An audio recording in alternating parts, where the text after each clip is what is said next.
Si tu souhaites me soutenir, n'hésite pas à t'abonner à la chaîne. Tu peux aussi activer la petite cloche, comme ça tu auras accès à toutes mes vidéos. Tu peux aussi me rejoindre sur Twitter et suivre quotidiennement mes analyses techniques. Je te mets tous les liens en description. Bonjour à tous, très content de te retrouver aujourd'hui pour une nouvelle vidéo sur Bitcoin et sur Ether parce que tu vois on a des bonnes nouvelles là, on a peut-être une approbation des ETF Ether cette semaine. Du coup c'est plutôt des bonnes nouvelles puisque Bitcoin lui reprend aussi une bonne dynamique haussière, donc tout ça on va le voir dans cette vidéo. On va faire l'analyse technique de Bitcoin, on va faire un petit peu d'order flow pour un petit peu le sentiment de marché sur les niveaux actuels parce que tu vois là on commence à rentrer dans une grosse zone d'intérêt autour des 72 000 $, donc ça c'est vraiment une zone qu'on surveillait sur la chaîne depuis plusieurs jours. On va aller voir un petit peu aussi Ether, on va aller voir un petit peu les structures, on va faire un peu d'order flow et puis peut-être le dollar index aussi. Donc il y a quand même pas mal de choses dans cette vidéo, ça va synthétiser un petit peu tout ce qui se passe sur le marché. Donc on va pas perdre de temps, on va commencer tout de suite. Donc le point de départ de notre traité, on va vraiment reprendre ces trends qui étaient importantes. Donc tu vois sur Bitcoin en fait on avait vraiment cette dynamique baissière qui s'était mise en place suite au nouvel ATH. Donc vraiment l'idée c'était vraiment de passer de l'autre côté de cette trend pour reprendre une dynamique haussière. Ok, donc là on a eu notre premier signal, si tu veux, on est venu évoluer de l'autre côté de la trend. Ensuite on est vraiment venu faire un pullback sur cette trend baissière, tu vois. Donc on a vraiment maintenu une dynamique haussière de l'autre côté de la trend. Donc ça c'était vraiment les signaux qui étaient importants. Évoluer de l'autre côté sans servir comme pullback, c'est ce qu'on veut voir pour une reprise haussière. Ensuite on avait des structures. On avait un petit triangle de compression ici, donc je vais te le mettre. Donc triangle de compression, y compris sur la chart, mais y compris aussi sur mes indicateurs de momentum. Ok. Donc là tu vois on a ce joli petit triangle qui s'est dessiné. On est vraiment venu compresser à l'intérieur, tu vois, on est venu se poser sur le bas du triangle. Puis ensuite on a eu l'extraction haussière en cassant des structures de retournement de marché. Donc là tu vois on a ce petit W ici et puis on a aussi le gros W qui est ici. Alors ça fait pas mal de traits, mais on va enlever le triangle ici pour que tu vois mieux les structures. Elles sont hyper importantes celles-ci. Donc là tu vois je vais te les tracer avec mon petit mes petits, voilà. Donc ici tu vois on a ce triangle là. D'accord, donc ça c'est le premier qui nous a permis de retourner cette dynamique baissière. Alors il faut savoir que quand tu as des M-top en daily, pour retourner un M-top en daily, il faut un W en daily, d'accord? Un W en H4 ne retourne pas une structure M-top de daily. C'est pour ça que je te dis que ces structures-là, elles sont très grosses, très importantes, de la même taille que les structures qu'on retourné ce marché, qui nous ont donné un top, ok? Donc ici, c'est pour ça que c'est intéressant de les voir, c'est des grosses structures, il faut les prendre en compte. On a aussi ce petit W ici, plus petite UT, mais du coup, c'est des W dans des W, et on les a, au moment où on a cassé celui-là, bah, tu vois qu'on est venu faire une espèce de run-up comme ça. Donc très boule. Honnêtement, c'est très bien de voir, de reprendre le momentum sur ces niveaux-là. Maintenant, attention, je vais pas être un oiseau de mauvaise augure. On est venu chercher des liquidités qui se situaient autour des 72 000 $. Tu sais que c'était des niveaux clés pour moi. Ici, on a beaucoup d'investisseurs qui ont mis des stops. Alors, on peut aller voir ça de suite si tu veux. Tu vois ici, autour de 72 000, c'est une grosse zone d'intérêt. Donc, ça monte jusqu'à 75 000, mais le gros du gros, on a tapé dedans ici, d'accord? Donc maintenant, il va falloir voir si on va pas essayer de consolider, de retracer, ou si on va de suite essayer de chercher un nouvel ATH, ok? À titre personnel, il est probable que ici on consolide un petit peu, d'accord? On va descendre dans les UT, on va voir ça après. Dernière chose, on va prendre le Fibonacci et on va regarder, on avait une zone qui était extrêmement importante. Donc c'est la zone 78,6, 61,8. Donc je vais te la tracer, hop, je vais te la mettre en rouge pour que tu la vois. Donc ici en général, hop, je vais te mettre ça en rouge. Hop, en général, cette zone-là, c'est une zone qui est défendue par les vendeurs pour maintenir une dynamique, c'est-à-dire que dans un marché baissier, on instaure un top de marché avec des tops de plus en plus bas, d'accord? Et le top de plus en plus bas aurait dû se faire dans cette zone-là. C'est une zone appréciée des traders pour shorter le marché quand on est sur une dynamique baissière. Ce qui n'a pas été le cas ici. Tu vois qu'on est vraiment en train d'essayer, alors c'est toujours pas le cas, mais on est vraiment en train d'essayer de venir chercher un nouveau sommet, ok? Donc le fait qu'on soit vraiment repassé au-dessus de celui-là, c'est vraiment bon signe. On avait clairement ici, je vais supprimer tout ça, on avait clairement une dynamique qui était baissière avec des tops de plus en plus bas, d'accord? Ensuite, on a fait un creux de plus en plus haut, un autre creux de plus en plus haut, et donc on est clairement sur une nouvelle dynamique haussière, d'accord? Il n'y a pas de doute là-dessus, d'accord? Maintenant, ça va pas se faire en 2 jours comme ça. On est sur des énormes zones d'intérêt ici. Il peut y avoir un petit peu de résistance, de consolidation, ok? C'est possible. Du moins quelques jours ou peut-être même quelques semaines. Pour le moment, on va pas se prononcer. On va regarder un petit peu ce qui va se passer dans cette zone-là, étant donné que maintenant, on est venu chercher de l'intérêt. Enfin, des liquidités, d'accord? On va venir justement compléter cet AT en regardant un petit peu le sentiment de marché sur ces niveaux-là. On va descendre en 1 heure pour voir un petit peu si on perd le momentum ou pas. Tu vois ici, c'est pas grave hein, parce qu'on est sur du H1, mais tu vois ici on perd un petit peu le momentum, c'est pas très grave, je te dis, encore une fois, il va falloir regarder ça sur la semaine, mais on le voit ici, on décroche un petit peu, donc ça veut dire qu'ici on a probablement des prises de profit importantes sur ces niveaux-là, autour des 72 000 $, quelque chose qui peut se confirmer par l'ordre flow, on va aller voir ça de suite. Donc là je suis en H1.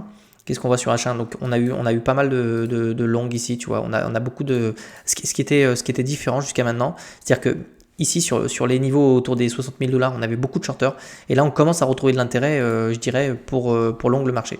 On le voit ici parce qu'en fait, hop, je vais baisser ça. Tu vois, on a vraiment un open interest qui prend de la valeur, qui augmente. Et ici, on a un funding, lui aussi, qui commence à prendre de la valeur, qui augmente aussi. Donc là, on commence à avoir l'information. Ici, attention, on a de plus en plus de longues.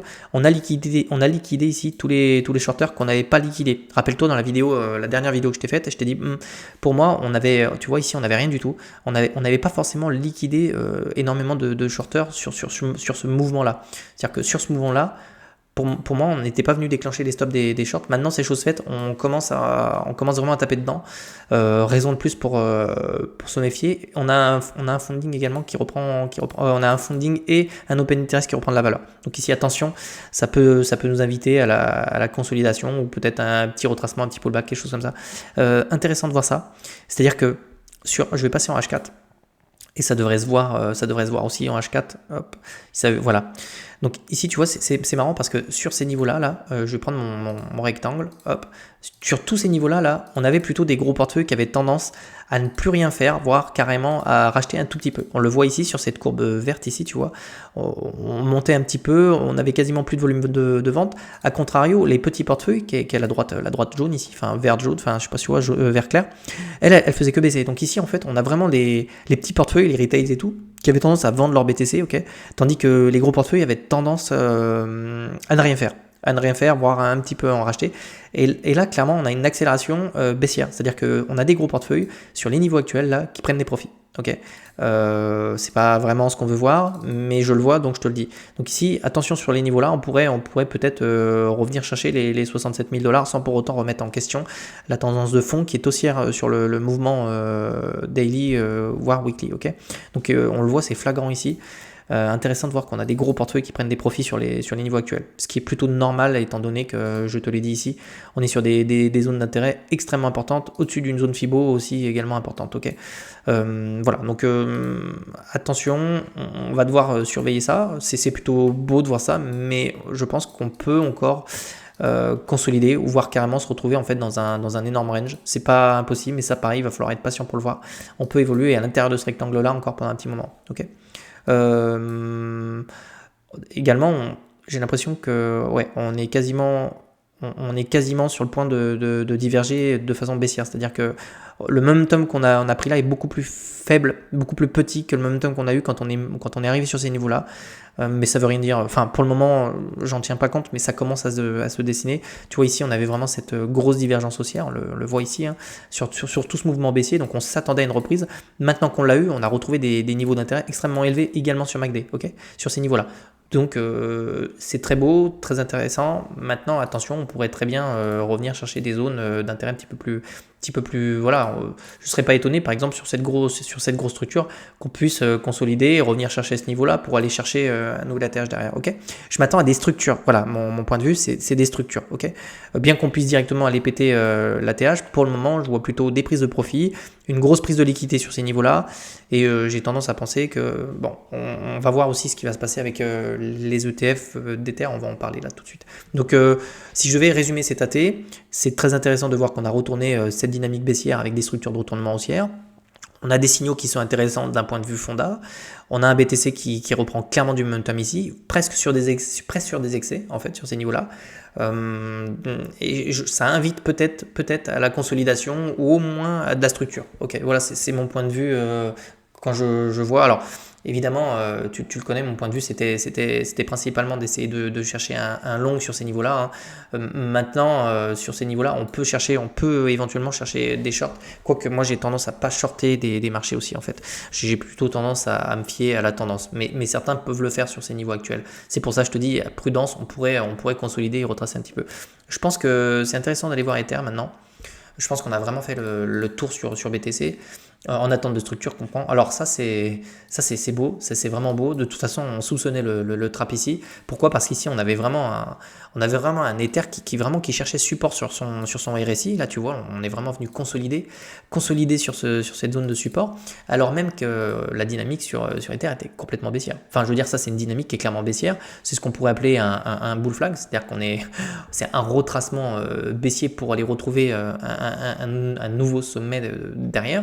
Donc ça, c'est des structures qui sont extrêmement importantes, extrêmement intéressantes dans les marchés aussi. Quand on a des corrections comme ça, en général, on peut retrouver du momentum assez rapidement. Alors ici, on avait plusieurs choses sur Ether. Alors tu le sais, si tu me suis sur Twitter, mais j'étais absolument pas bearish sur Ether, absolument pas. D'ailleurs, c'est une grosse partie de mes positions. Ici, on avait une très belle divergence haussière, c'est-à-dire que tu vois, on a un Ether qui perdait de la valeur, et ici, en fait, sur mes indicateurs de momentum, on avait plutôt quelque chose de haussier, ok, d'accord, plus un RSI, tu vois, qui cherchait support, qui n'est pas venu enfoncer cette zone-là.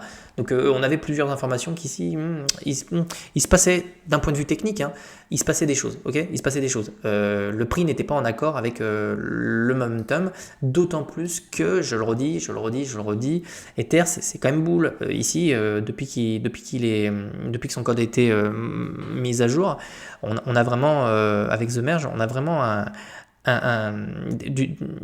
comment te dire, énormément de stacking. On a quasiment 32 millions d'Ether qui sont en stacking, c'est énorme, c'est colossal, d'accord, c'est 25-30% de la supply qui est en stacking. Alors ça veut dire que tu réduis l'offre sur le marché, plus tu as de jetons en stacking, c'est des jetons qui ne sont pas disposés sur les exchanges, et forcément ça vient réduire un petit peu les order books, etc. Donc tu retires, si tu veux, une partie des tokens de la supply, c'est de l'offre en moins, donc probablement de la demande en plus si derrière on a beaucoup d'acheteurs. Ça peut jouer sur les prix. Donc ça c'est très bull de voir ça. C'est absolument pas quelque chose de bearish. C'est pour ça que je te dis le prix n'était pas en accord avec la fonda, ok. D'autant plus je trouvais ça bizarre. La majorité des gens sur Twitter, je l'ai constaté, étaient complètement bearish. C'était plié. Il n'y aura pas d'approbation. Alors c'est pas fait, mais en général, tu sais, la masse a souvent tort, et quand tout le monde commence à te dire Ether, pas approuvé, etc., bah voilà, faut se méfier, faut rester prudent. Il y avait rien, on n'avait aucune information sur le sujet, ok. En revanche, plutôt intéressant. Alors pourquoi je te parle de ça? J'ai vu la news hier soir, c'est tombé. C'est pour ça qu'on a eu ces mouvements haussiers d'ailleurs, notamment sur Ether. Les mecs sont littéralement, donc les institutions, etc., ceux qui te vendent du BTC là, sont littéralement en train de remplir les derniers documents en fait, avec des correctifs, etc. Ils sont en train de le déposer. Sont en train de le déposer à la SEC en fait pour venir valider ou non cet ETF Ether pour qu'ils puissent le vendre de façon officielle. Donc c'est plutôt intéressant de voir que les choses s'accélèrent un petit peu comme Bitcoin en janvier. Donc d'un point de vue fonda, c'est quand même positif. Je veux dire, c'est pas là, les choses s'accélèrent. Bon, je crois que quelqu'un a posté hier, quelqu'un de connu dans le domaine a dit qu'on était passé de 25 à 75% d'approbation. Donc c'est des bonnes nouvelles pour Ether, ok. C'est des très bonnes nouvelles, et si c'est approuvé, vous aurez moins d'inflow que sur BTC, ce qui paraît, ça pourrait même être décevant à côté, mais ça reste une des plus grosses places de marché dans le monde, donc vous pouvez voir Ether probablement prendre beaucoup de valeur de toute façon. Moi je vous ai dit, ma target c'était à peu près 10 000 $.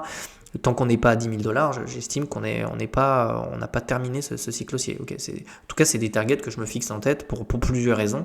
Je pense qu'on pourra venir les chercher dans les mois à venir, sans trop de problèmes, mois ou années. Okay. Voilà, donc sur Ether, c'est très bull. On a une big bougie là, honnêtement, avec un gros momentum. Donc là, pareil, pour ceux qui ne sont pas rentrés sur Ether et qui ont envie de FOMO, on ne FOMO pas, on n'achète pas ça. On est directement revenu ici en zone de de surachat. Donc maintenant, ce que vous allez faire, c'est attendre l'approbation ou non des Ethers, si vous en voulez. Vous aurez probablement peut-être une petite période de consolidation ou de retracement sur Ether qui vous permettra d'avoir des structures, hein, je répète. Les structures, c'est très important. Hein. C'est-à-dire que je ne sais pas, il faudrait prendre le Fibo, mais spéculons un petit peu. Si on revient chercher, on y est déjà, on pourrait très bien venir chercher ces zones d'intérêt et puis commencer à consolider. Vous voyez ce que je veux dire? C'est sur ces niveaux-là que vous pourriez éventuellement rentrer pour jouer une spéculation long terme. Mais encore une fois, il va falloir être patient parce que Ether dépend beaucoup de Bitcoin. Ok, donc c'est très beau, c'est très intéressant de voir ça sur Ether. C'était prévisible, honnêtement, c'était prévisible d'avoir une espèce de reprise de momentum sur des niveaux comme ça. C'était d'autant plus qu'il était en retard par rapport au reste du marché, par exemple, par rapport à Sol, etc. On était clairement en retard sur Ether, donc c'est très beau, c'est très intéressant de voir ça. Ok. En ce qui concerne le dollar index, donc Ether, moi je suis bull de toute façon, vous savez, c'est une grosse partie de mon portefeuille, donc j'ai pas de mal à le dire. J'ai beaucoup d'attentes autour d'Ether. Ok. Je pense que si les Ethers sont approuvés, on pourrait vraiment avoir un rallye de fou dans les mois qui viennent sur Ether. Alors, en ce qui concerne le dollar index, alors ici, il faut se méfier parce que tu vois, on est vraiment sur mon RSI. Donc là, tu vois, c'est un canal, hein, c'est un canal haussier, hein, jusqu'à preuve du contraire sur le dollar index. Alors, petit point rapide pour ceux qui m'ont rejoint récemment sur la chaîne, vous vous demandez pourquoi je switch beaucoup. Le dollar index est important, il drive un petit peu les marchés financiers, il drive également le marché des crypto-monnaies. Et quand le dollar index comme ça a une dynamique qui est plutôt faible, ça a tendance à encourager l'investissement dans les risk-on. Donc risk-on, c'est Bitcoin, les crypto-monnaies, le Nasdaq, etc., les actions. Donc tout ce qui est à risque un petit peu.